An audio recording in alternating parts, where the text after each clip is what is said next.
राजा के पास बेटा का गुस्सा मार दो। ओ ठाकुर जी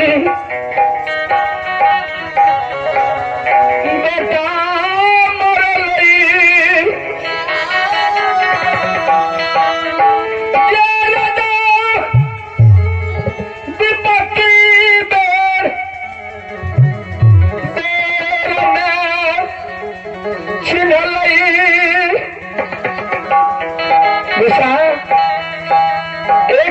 बहन सहोदर आ रही है,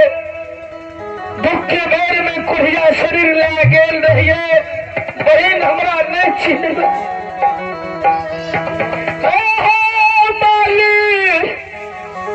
ये दोस्त पड़ता कुम्हार से दोस्ती लगना रही माली पड़ता यार कुम्हार ने छीन गन्ना में दोस्ती लगलिए धोती में धोती बदल के सब वीरान भाग गेल।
ज्योति बाबा जब चली जा रहे कल के जन्मदिन तेरा द्वार के रास्ता ना बताओ कार के खुदा लेके जतो सोना खसी दे तो नंगा कुल बुरा है तो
सीमान से निकल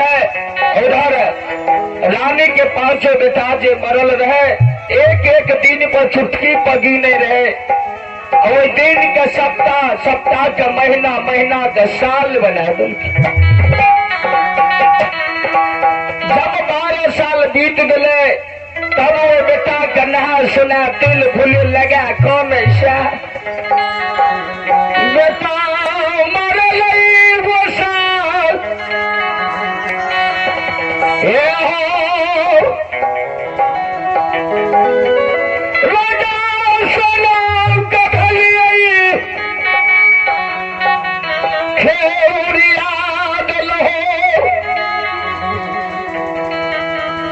रानी ईट मिट कपार भोरे घर में कौन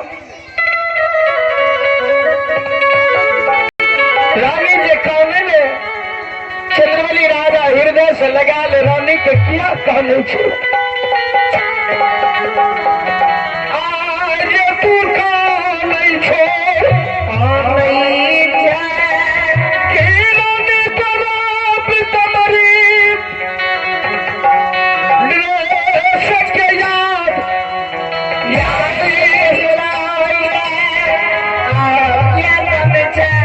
क्या कहने कितना पितमरी ड्रेस के याद आवे छा, नौकर नौरी के याद आवे छा, है तो रंग बनल छा। रानी कहा स्वामी न हमारा पितमरी ड्रेस के याद नहीं आवे छा, नहीं नौकर नौरी मुंशी दवा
के डलिया